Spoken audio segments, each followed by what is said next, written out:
All right, beloved. It was 1989, and I was in my office at the church where I was serving up in Cleveland, Ohio, Epworth Euclid Church. I was in my 7th year there, and I was looking forward to being there for another 3 years. In other words, I wanted to serve that church for 10 years. I had never served longer than 7 years in any church, so I was looking forward to a 10-year service. The church was located in the University Circle area in Cleveland, right across the street from Severance Hall, and across the street from Case Western Reserve University. Big city churches were a challenge then, and they are a challenge yet today. But I enjoyed my time there. I enjoyed the hustle and bustle of the city. The church was populated by highly interesting people, so it was a nice place to serve. So there I was in my office, minding my own business, when the phone rang. And the secretary of the church told me over the intercom that the Bishop Edwin C. Bolton, wanted to speak to me. Oh, brother, I thought to myself. I had never been called by a bishop, and I wasn't sure that I was pretty sure I never wanted to be called by a bishop. And I immediately wondered what I had done wrong, or if there was a contingent of unhappy parishioners who thought it was time for me to go someplace else. So, after some preliminary greetings and remarks, the bishop got down to the reason for his call. Clark, he said, I want you to consider joining me on the cabinet. I want you to become the district superintendent of the Cleveland district.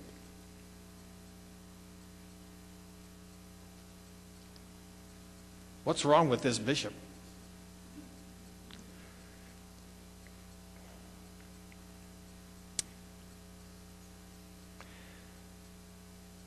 You could have knocked me over with a feather, but when the bishop asks, I don't know what other preachers do, but when I was ordained, I promised to go where sent.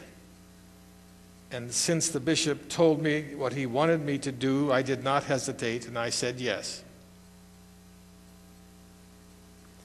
All right, well, one of the jobs of the district superintendent in the Methodist tradition is to visit every church in what we call the 4th quarterly conference. When the Methodists were a young denomination, they would have quarterly conferences every quarter. But today, we have only the 4th quarterly conference. The object of the 4th quarterly conference is to ask, how are things going in your church? What have you done for Christ? Are you growing? Are you current with your expenses? What mission projects have you participated in? Is your pastor pleased to be with you? And are you pleased with your pastor? Now, that last one was a big one.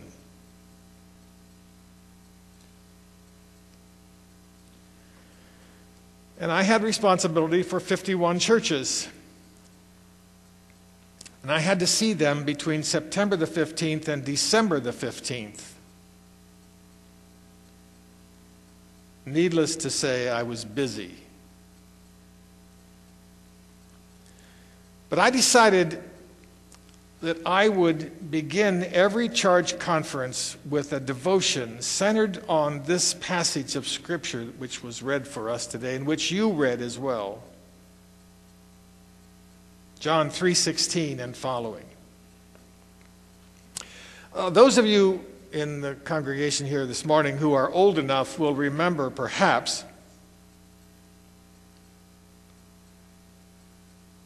that there was this very persistent fellow who dyed his hair red, white, and blue. And he carried a sign that said, John 3:16.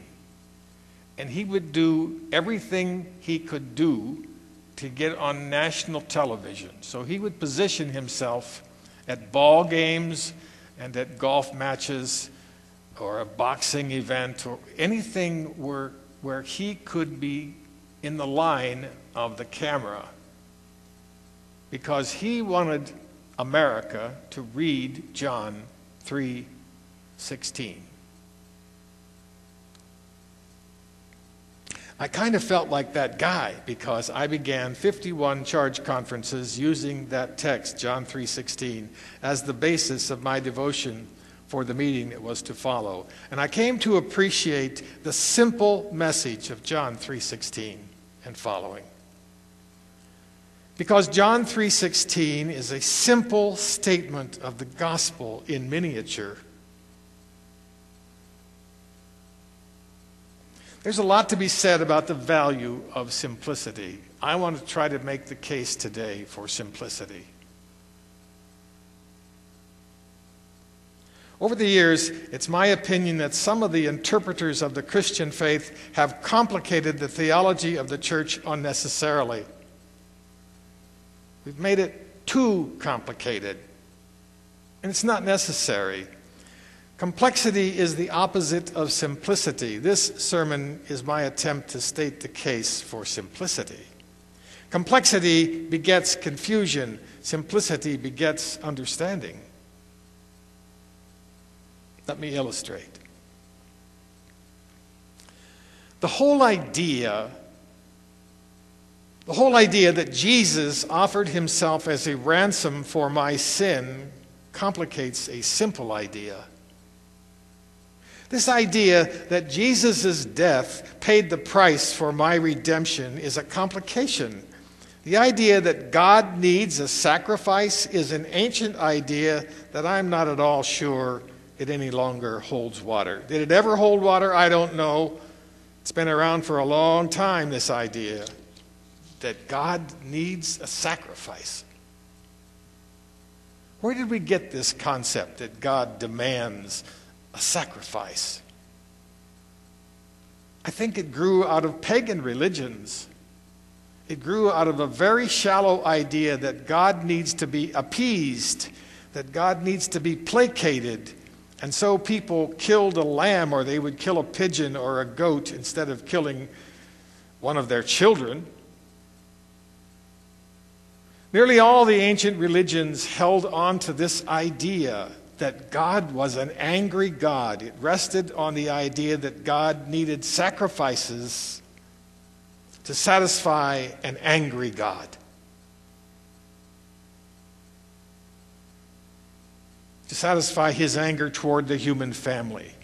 You remember that Abraham believed that the only way to appease God, the only way he could prove that he loved God, was to sacrifice his only son, Isaac.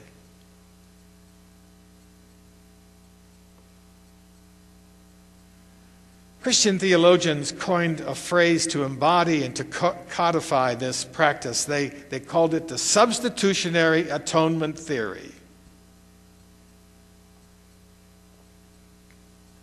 It's the idea that God must be placated, that God requires some kind of sacrifice in order for us to get back into God's good graces.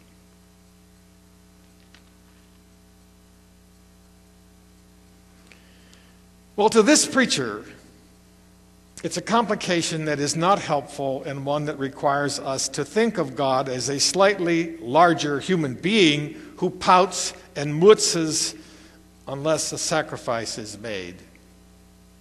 Do you know that word, mutz? M-U-T-Z?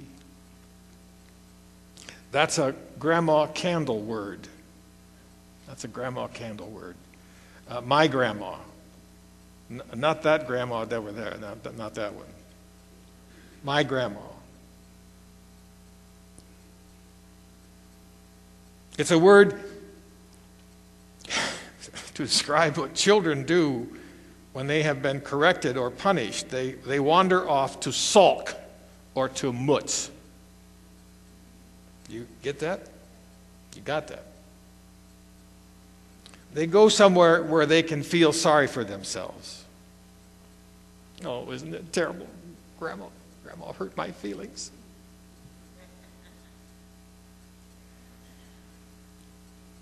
Do I understand that that is what people do? Yes, I do understand that. I did my share of mutzing.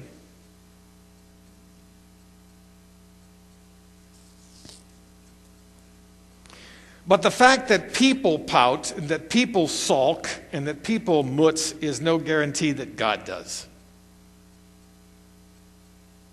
We don't define God by the behavior of the human family. God is a whole lot bigger, more grand, massively more gifted than any human being ever dared to dream or to conjure.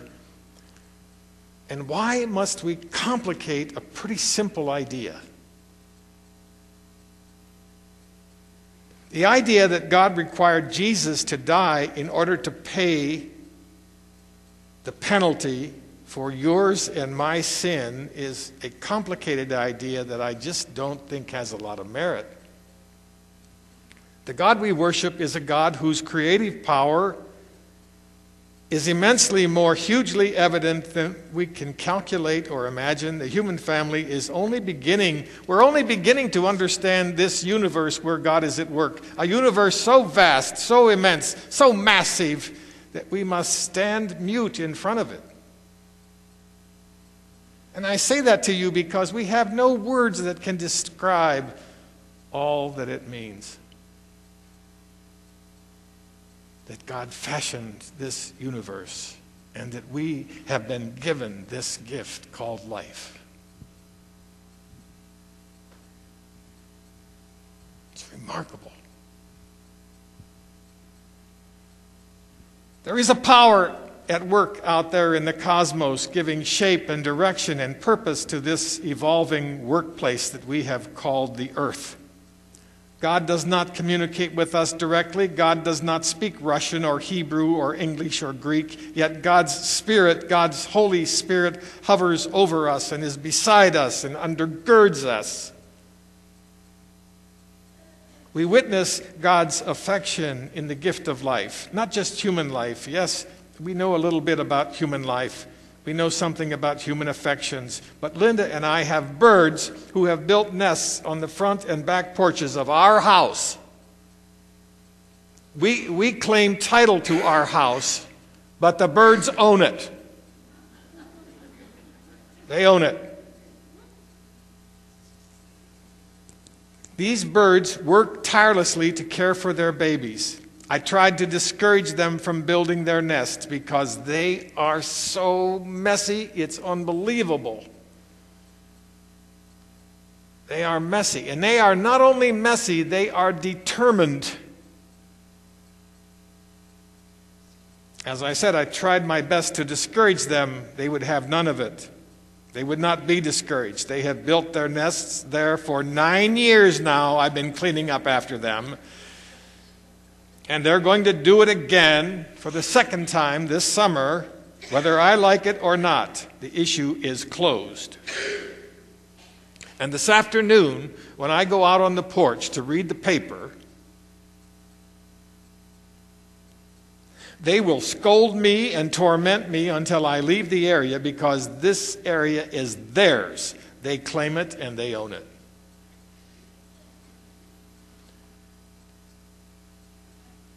Moreover, when I was a child, we had a dog. We called the dog Pug. He was not a pug. I don't know why we called him a pug, but that was her name. Gentle soul, loving, caring, patient, all those wonderful qualities that dogs can negotiate. That is, until she had puppies.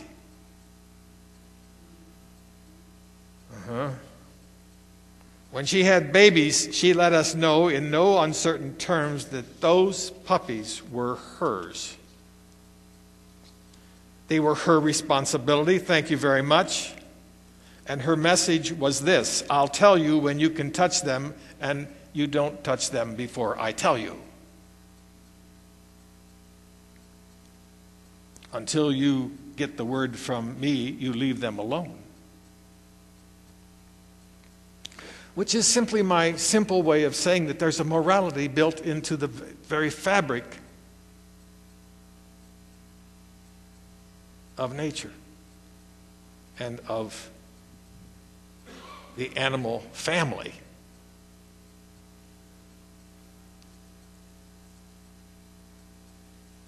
And you had better pay attention to that morality. Because if you know what's good for you, you will pay attention. If you don't, your life will be very complicated and not simple.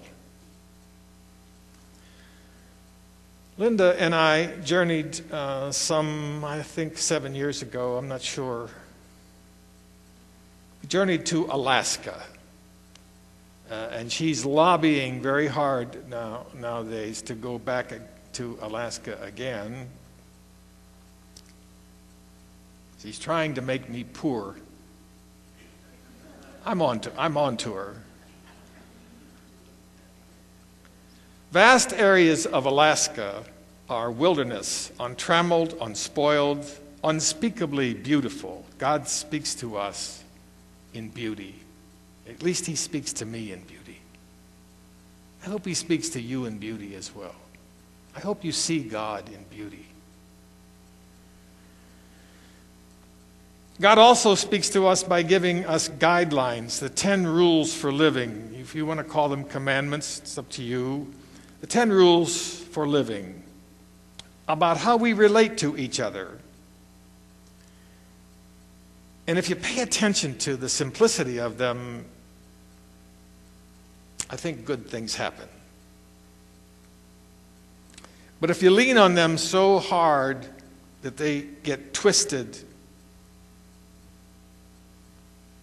until they are no longer recognizable, your life is going to be very, very complicated.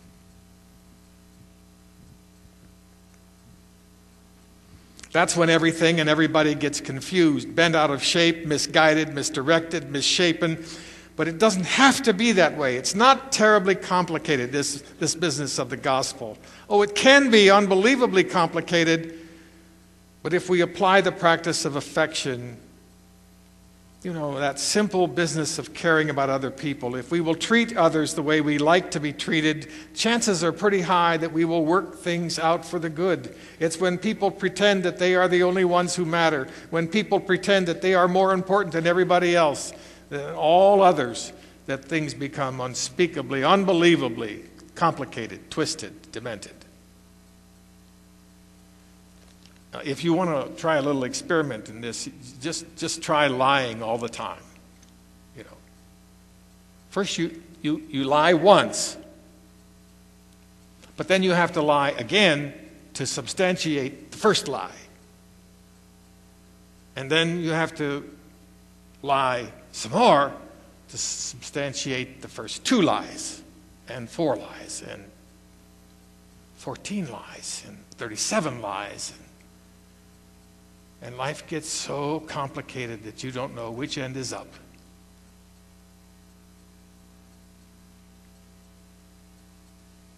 I had to try that out sometime. Maybe you did too. I don't know.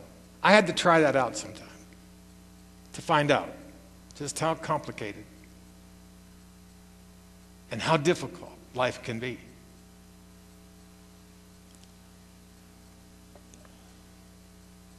So today, I'm trying to make the case for simplicity. This good news, this gospel of Jesus is not rocket science, and it is not higher math. God loved the world and sent his Son to be with us so that we should not perish but have life.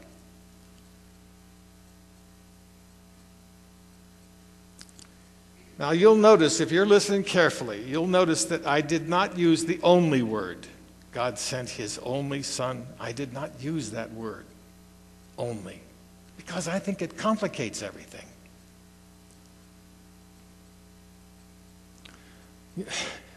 You do know that the whole world is not Christian. Do you get that? The whole world is not Christian. And so when we use that word, his only Son, we're excluding a whole lot of people. So we need to be careful in our language.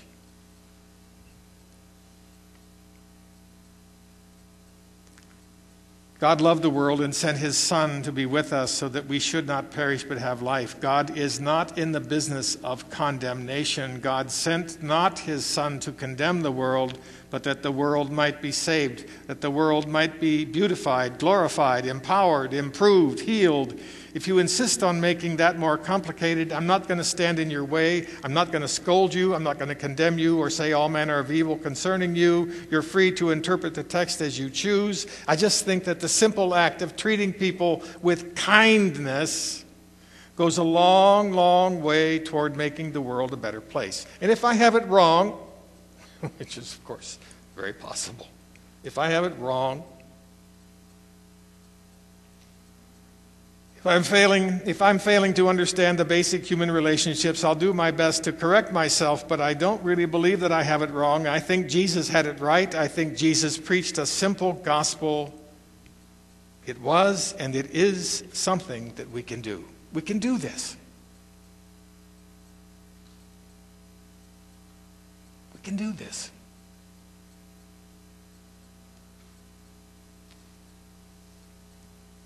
We can do this simple thing. We can treat our neighbors with kindness. We can treat our neighbor the way we appreciate being treated. I'm not going to tell you that it's always going to be easy. I'm not even going to tell you that it's always going to solve every human disagreement. It isn't. But we can do it. We can do it. You can. I can. At its core, the gospel is really pretty simple. It's something that we can do. You can and I can. And when we put this simple rule of treating others the way you enjoy being treated, I have a confidence that you'll be better for it, that I'll be better for it, and that the world will be better for it. It's not that complicated. There's a statement in your hymnal, page 777, at the bottom. It's called Attending to God. Ron's going to put it up on the... oh, he's already got it. Ron's always a step ahead of me. I want you to read this with me, if you would, please. Are you ready? Here we go. This may be as simple as alerting ourselves to God's presence. It may be stimulated by a call to worship, such as, "O God, you are my God. I seek you. My soul thirsts for you. My flesh faints for you. As in a dry and weary land where there is no water, so I have looked upon you in the sanctuary, beholding your power and glory, because your steadfast love is better than life. My lips will praise you."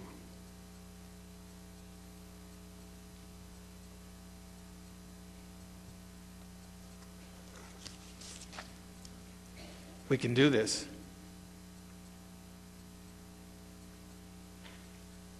We can apply that gospel to our lives. And when you apply the gospel to your life, and when I apply the gospel to my life, we will all live better.